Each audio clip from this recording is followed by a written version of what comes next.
1.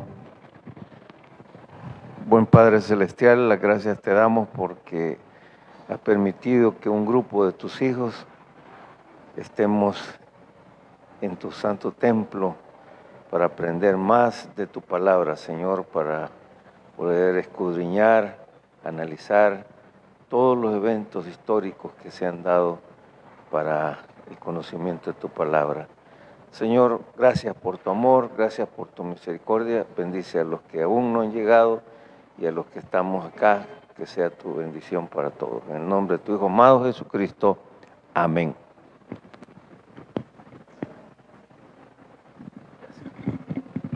Vamos a continuar con el capítulo número 4 del Evangelio según San Juan. Voy a iniciar con la sección que veíamos el domingo pasado, versículo 40. Entonces vinieron los samaritanos a él, o sea, a Jesús, y le rogaron que se quedase con ellos. Y se quedó allí 2 días. Y creyeron muchos más por la palabra de él. O sea que, si se acuerdan, los samaritanos habían creído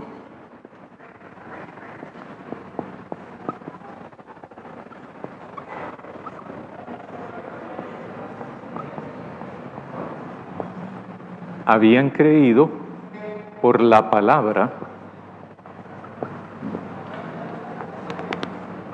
de la mujer samaritana, pero luego por el mismo Jesús. Y Juan, el que escribe, nos dice que hubo gente que creyó por lo que la samaritana decía, pero creyó más la gente, o sea, mayor cantidad quiere decir eso, por lo que Jesús dijo. Jesús se quedó ahí unos días. Por eso es que era necesario que Jesús fuera de Judea a Galilea. Cuando dice que va a ir a Galilea, era necesario, nos dice Juan, que pasara por Samaria. Precisamente es por esto, ¿verdad? Para que veamos, eso no hay que perderlo porque tiene que ver con todo el Evangelio de Juan. Y la palabra clave siempre es creer, que no es lo mismo de lo que nosotros creemos que significa creer. La palabra en griego, que se traduce en el Evangelio como creer, no es saber. Nosotros confundimos o utilizamos caprichosamente saber con creer. Una cosa es saber, otra cosa es creer en Jesús. Una cosa es saber que Jesús vino a esta tierra. Una cosa es saber de que Jesús, que a través del sacrificio de Jesús nosotros podemos obtener vida eterna. Una cosa es saber eso. Creer es otra cosa. Lo que los evangelios nos piden es creer, no es saber. Figuradamente hablando, saber está por aquí. Creer está para acá. Creer es cuando uno está convencido de algo. Creer significa cuando uno no solo se queda con saber, sino que va por el creer en Jesús. Cuando la palabra dice creer, significa también es tener fe.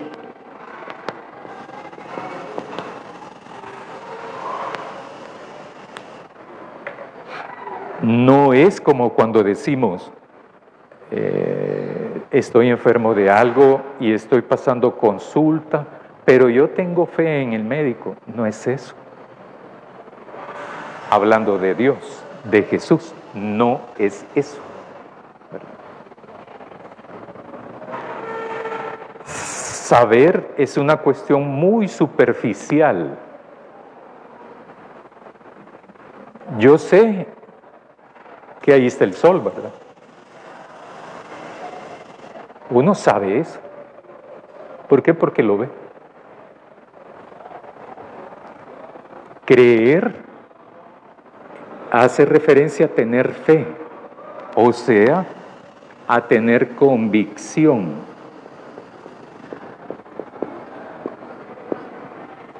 O sea, a tener conversión.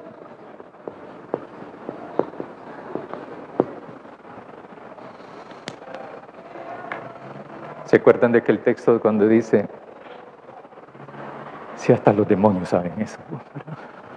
Ahí está un ejemplo de la diferencia. Sí. Vaya, pero ese texto no es que por creer voy a temblar, ¿verdad? No. Entonces, creer es esto. Una persona dentro de una iglesia cualquiera, si dice que cree en Jesús y su vida no ha cambiado, no es creer. O sea, no tener fe. O sea, no tener convicción. O sea, no hay conversión. Y lo que lo salva a uno es esto, porque uno cree en Jesús. Y eso tiene que ver con lo que vamos a ver ahora también. Todo el Evangelio es con eso. A nadie nos invitan a saber. Sí, yo sé que Dios hace milagros, ¿verdad? Yo sé, ¿y cómo es que sabe? Porque a mí la vecina me contó, o el hermano de la iglesia, o la hermana de la iglesia me contó qué Dios hizo en su vida. Y usted no hace... No, yo no, fíjese, yo no. ¿Y cuántos años tiene de haber hecho su profesión? 20 años, 50 años. Y pasan en una vida de letargo así, ¿verdad?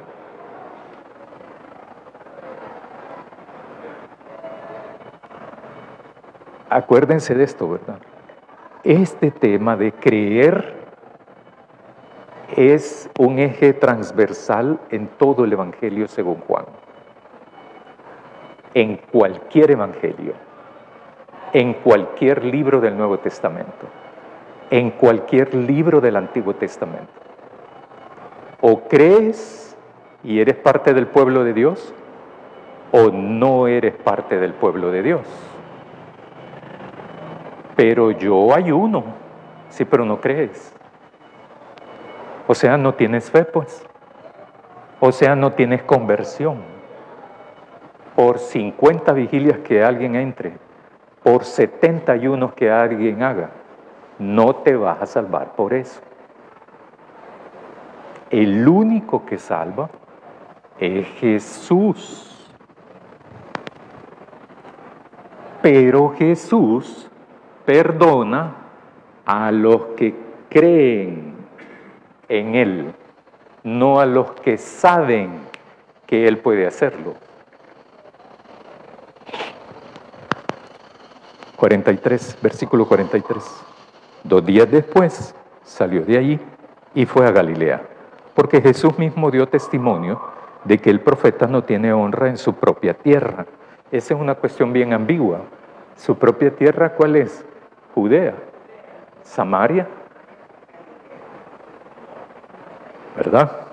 Eso es lo confuso, porque él viene de Judea, pero también viene de Samaria. Hace 3 días estaba en Judea, después se va a Samaria y después se va otra vez para... Acuérdense que él va de Judea a Galilea y necesita pasar por Samaria. Pero estando en Samaria, después de 2 días, se va para Galilea. Entonces, y dice Jesús, porque eso Jesús lo dice, El profeta no tiene honra en su propia tierra. Ahora bien, otra pregunta que no vamos a discutir ni nos vamos a meter en eso por ahora es que ¿dónde ha experimentado Jesús mayor receptividad a su mensaje? ¿En Judea o en Samaria? En Samaria. Eso es irónico, ¿verdad? ¿Qué creen que nos quiere decir Dios con eso? ¿Verdad? Donde uno esperaba mayor receptividad y donde uno esperaba más rechazo, es donde lo reciben. Entonces dicen uno, ¿verdad? Quizás se refiere a Judea, ¿verdad? Cuando dice, nadie es profeta en su propia tierra, sino en tierra extraña, ¿verdad? Vaya, eso es lo de... Porque allí en Galilea también se había crecido, había pasado la pandemia. Exactamente, él había crecido ahí, ¿verdad? En Galilea, ahí había desarrollado su infancia, adolescencia, ¿verdad? Y parte de su juventud también. Cuando vino a Galilea, los galileos le recibieron, habiendo visto todas las cosas que había hecho en Jerusalén, en la fiesta, porque también ellos habían ido a la fiesta. ¿Quiénes? Los galileos, ¿verdad? Vino pues entonces Jesús otra vez a Caná de Galilea, donde había convertido el agua en vino. Ese es un detalle que nos da Juan, para que hagamos las conexiones correspondientes, de que Jesús tiene toda una intencionalidad. Si se fijan,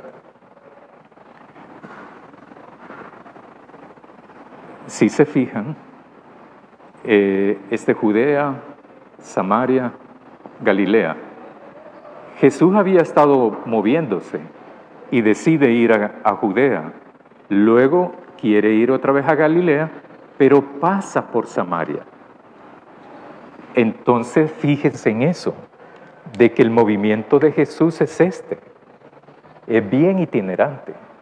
Jesús no es estacionario, no se establece, vengan a mí, ¿verdad?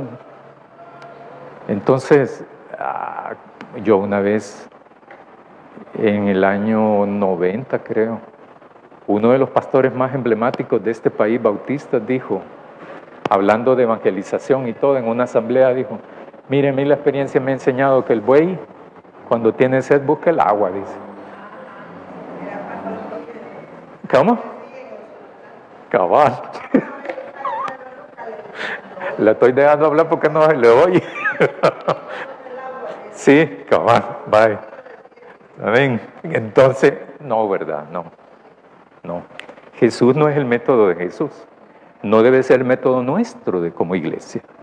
No tenemos que estar esperando que venga la gente. Tenemos que salir a buscar a la gente. Organizados en parejas, en tríos, en cuartetos, individual, ¿verdad? Tenemos que hacer eso.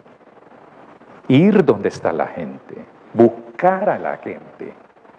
Porque la gente, aunque sepa de Dios, no significa que está convertida a Dios. Yo sí creo de que la gente aquí, ¿quién no ha oído hablar de Jesús en este país?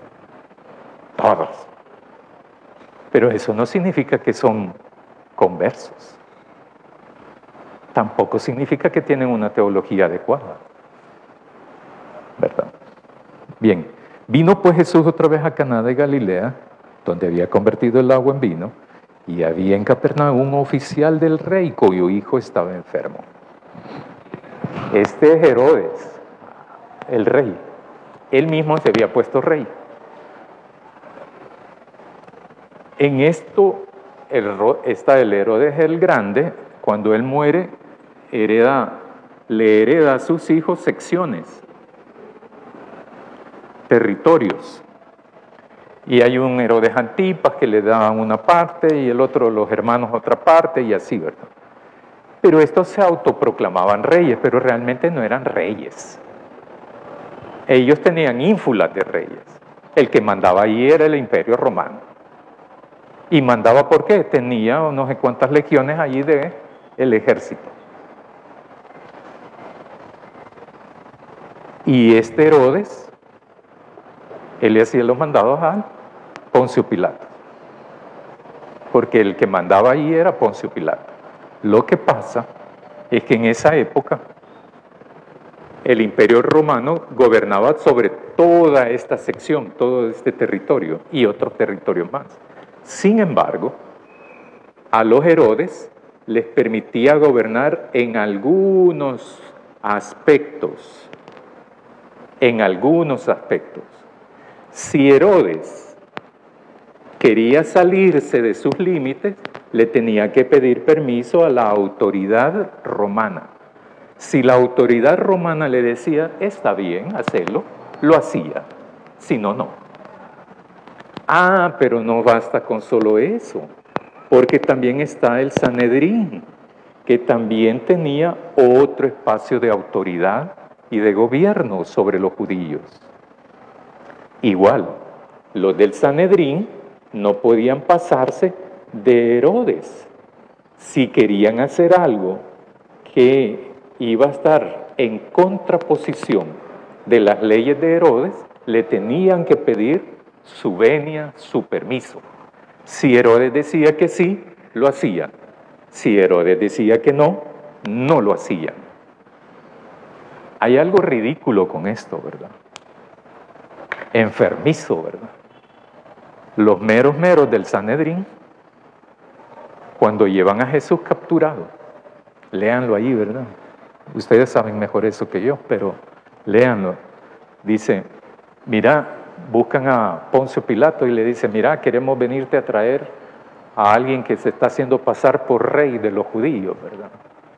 Eso de rey de los judíos no es por el Sanedrín, eso es por Herodes. Porque los pícaros, porque no les puedo decir de otra manera, ¿verdad? Lo que querían hacer es ganarse el favor de la autoridad romana para asesinar a Jesús. Poncio Pilato no es ningún sencillo, si por eso tenía ese cargo, pues. Era mafioso Poncio Pilato. No era buena gente el hombre.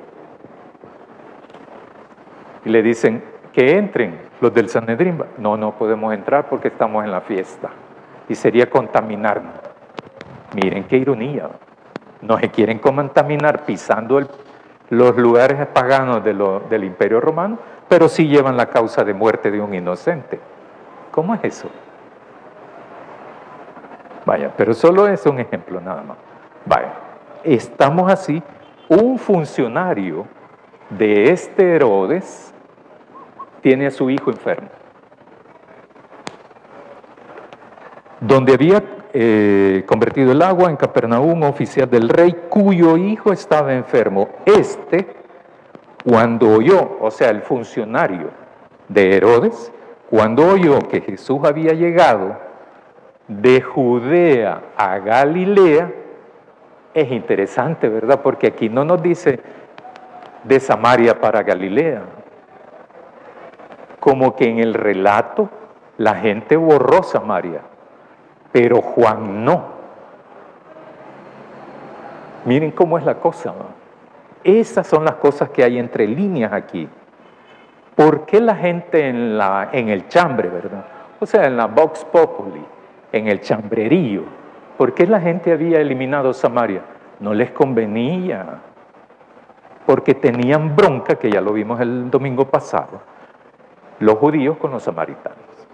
Ahora, cuando el hombre escuchó que Jesús había llegado de Judea a Galilea, fue donde estaba Jesús y le rogó que descendiese y sanase a su hijo, que estaba a punto de morir.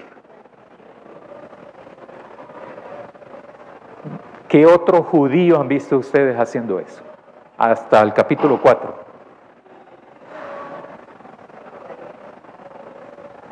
Beatriz, ¿no? Hermano David, ¿qué otro judío ven con esa cosa? Échenle la lectura a los 4 capítulos e identifiquen qué otro judío ha hecho eso. Ah, pero es que este no es judío, ¿verdad? Este no es judío. Este es un funcionario de Herodes. O sea que podríamos decir un medio pagano, un pagano completo, ¿verdad? Un inconverso, diríamos ahora. Ah, pero este no es el primero. También la mujer de Samaria. Pero Nicodemo, que era un excelente, a ese Nicodemo le ha llovido durante toda la historia, ¿verdad? A ese le ha llovido, pero por dundo. Entonces, porque él estudiando eso y no sabía, porque acuérdense que toda esta gente no tenía el Nuevo Testamento. Y nosotros teniéndolo ahí, ¿verdad? Entonces, el funcionario no dice, voy a esperar a que manden a traerme a ese Jesús. El funcionario no dice eso. Al darse cuenta, él fue donde está Jesús. Y lo otro que me llama la atención es, vino a él y le rogó, ni le interpeló, ni le exigió, ni le demandó, como andan con la pila ahora, ni toda esa clase de cosas, ¿verdad?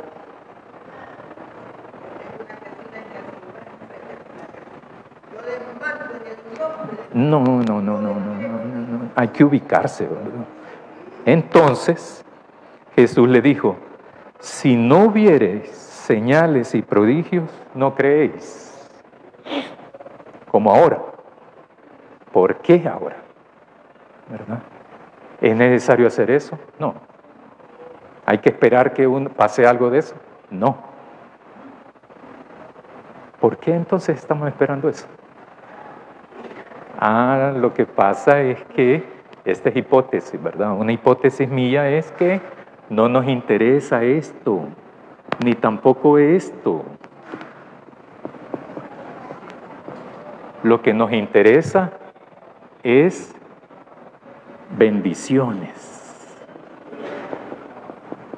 Pero lo voy a poner entre comillas. Porque ¿qué clase de bendiciones son? Cosas materiales. Y decimos que somos espirituales, ¿verdad? No nosotros, en términos generales estoy hablando. ¿Por qué? Y que no le basta a uno solo la salvación, pues. ¿O no nos bastaría la salvación? Esto es lo que nos ofrece. Si no, no me crean. Lean mejor y estudien el texto. Entonces Jesús dice, si no vieren señales y prodigios, no creen. El oficial del rey le dijo, Señor, desciende antes que mi hijo muera. El hombre sabe que lo va a hacer. Sabe que Jesús tiene la capacidad. No me hablen de poder, que eso es otro rollo. Es la capacidad de Jesús de hacerlo. Jesús sí tiene la capacidad de hacer eso, pero el hombre lo sabe. Alguien que solamente ha oído hablar de Jesús, alguien que nunca ha andado con Jesús, y uno que ha andado con él, supuestamente, ¿verdad? En la actualidad. Entonces, el oficial del rey dijo, Señor, desciende antes que mi hijo muera. El oficial sabe de que Jesús, si establece contacto con su hijo enfermo, lo va a sanar. Jesús le dijo, ve, tu hijo vive, y el hombre creyó. Es esta palabra. No es saber.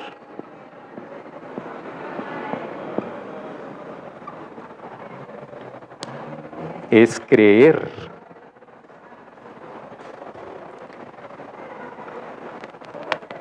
El hombre creyó la palabra que Jesús le dijo y se fue, pues, para la casa. Dígame, dígame.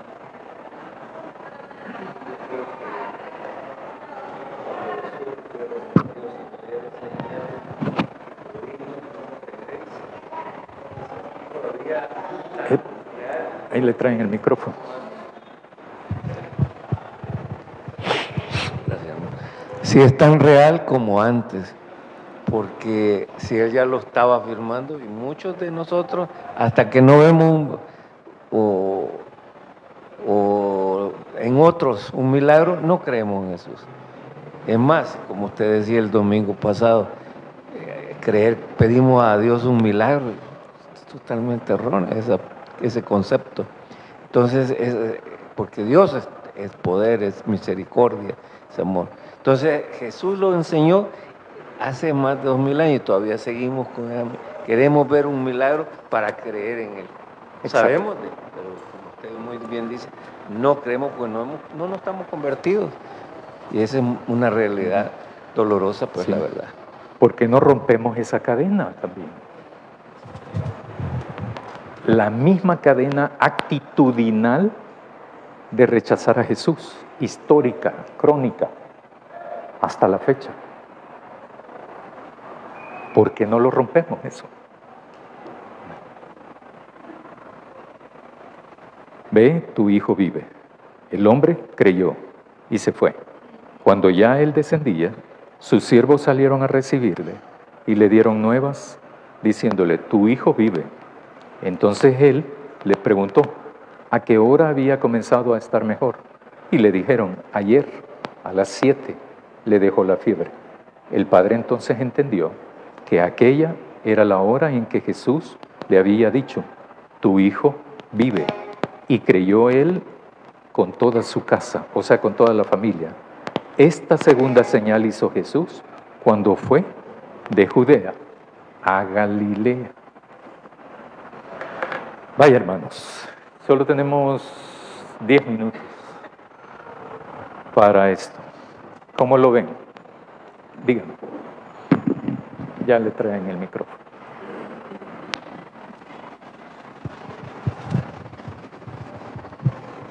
A partir del versículo 47 de este capítulo 4 de Juan que estamos estudiando, dice que este hombre, un hombre importante, oficial, ¿verdad? Uh-huh. Él se movilizó y fue a Jesús. ¿Por qué? Porque él oyó que Jesús había llegado y tenía conocimiento, pues, que él hacía milagros. Pero el Señor lo confronta y lo lleva al plano de la fe. Ajá.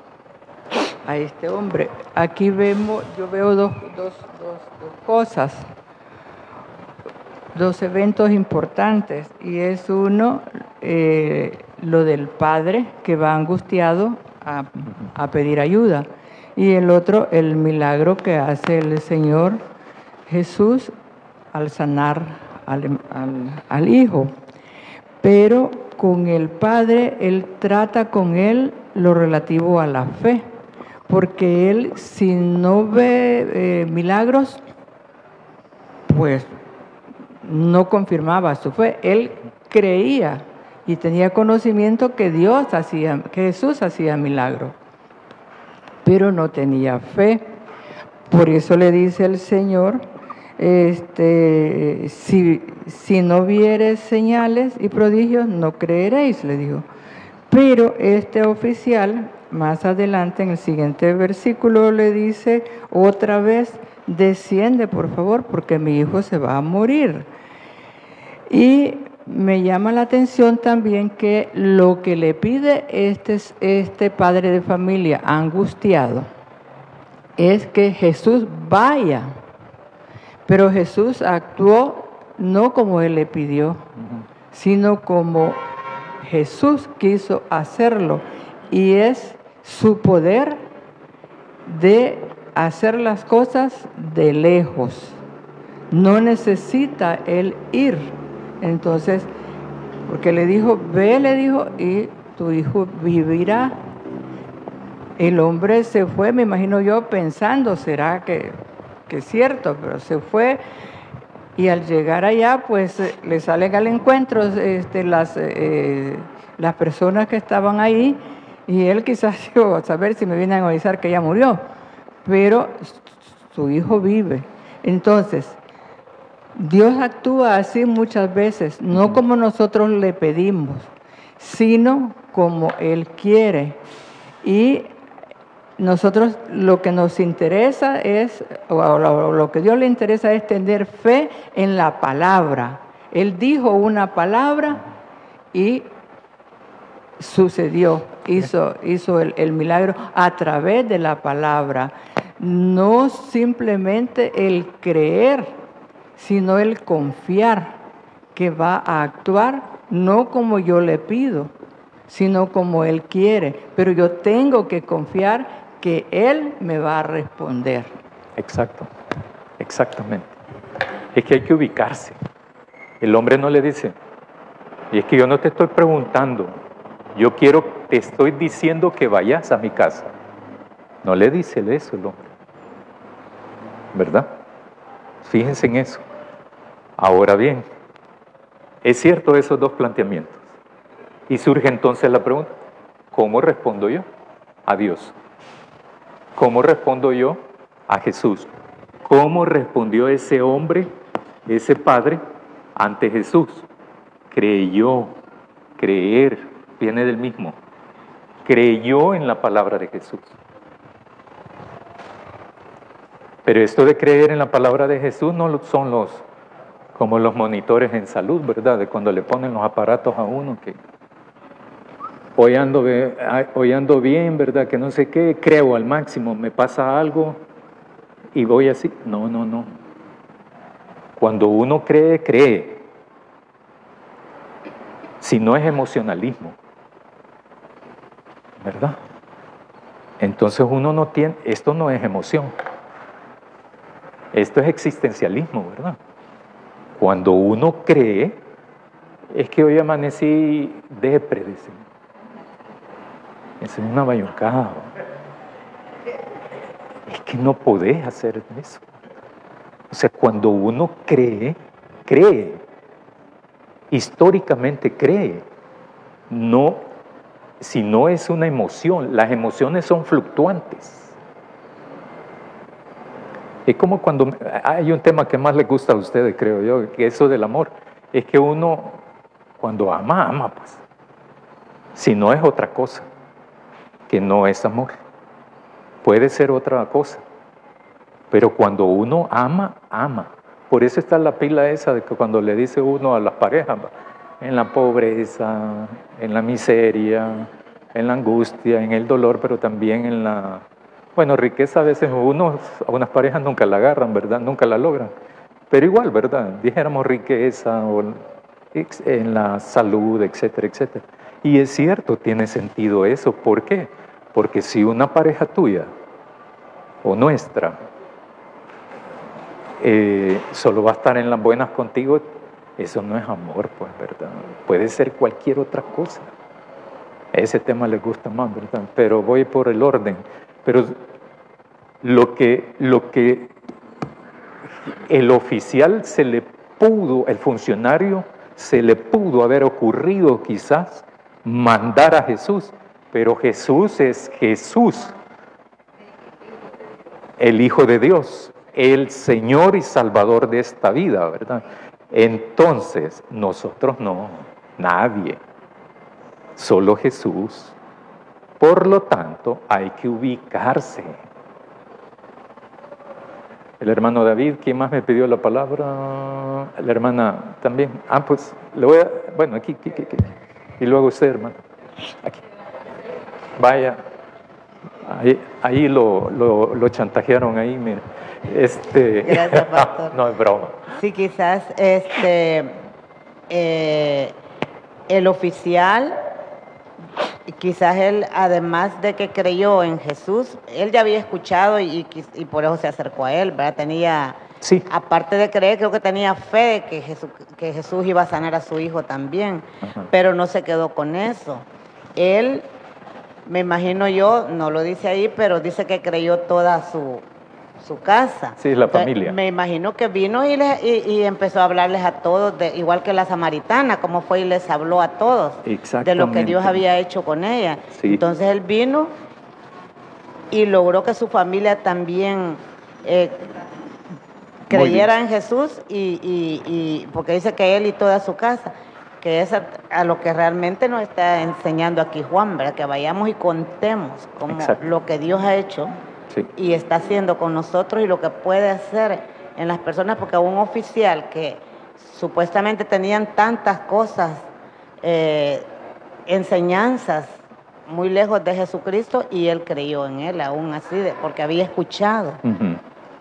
Exactamente. Y ahí podemos sacar deducir, interpretar, de que podemos hacer esto de testificar con la familia, pero también socialmente, comunitariamente, como lo hizo la mujer samaritana, como lo dijo usted, a nivel de otra gente, ¿verdad? Muy bien, dígame. Era más que todo por ahí sobre el actuar del oficial. Recordemos que el Imperio Romano, como usted decía, era el que mandaba. Lo sospechoso es por qué va y dice en el 48, en el 49, no desciende, o sea, le está pidiendo que vaya. Cuando ellos como romanos eran los que mandaban, imponían, tenían el poder sobre todos los habitantes, y no, creo que hubiera dicho, venite y vamos, sino que va y le pide, y luego dice que había escuchado, o sea que realmente la conversión, al igual que de la mujer samaritana, es sorprendente, y lo que acaba de decir la hermana también, no solamente ellos, sino que lo grandioso es toda su familia, y lo doloroso actualmente que muchas veces venimos a la iglesia un miembro de la familia y la misma familia. Sí. Eso es un llamado hacia la familia. ¿Realmente estamos convertidos? ¿O será que realmente nuestra familia ve que no nos hemos convertido? Que cree que venimos, sabemos, pero no estamos convertidos. Muy bien. Estamos. Así es la cosa. Es de decidirse, pues, y dejar de saber, ¿verdad? Y empezar a creer, porque eso es lo que nos convierte. Nos despedimos en oración, hermanos. Querido Dios, te agradecemos porque siempre nos brindas la oportunidad de reflexionar en tu palabra y de saber que lo que necesitamos es la conversión a través del creer en ti de una manera sincera y completa. Amén.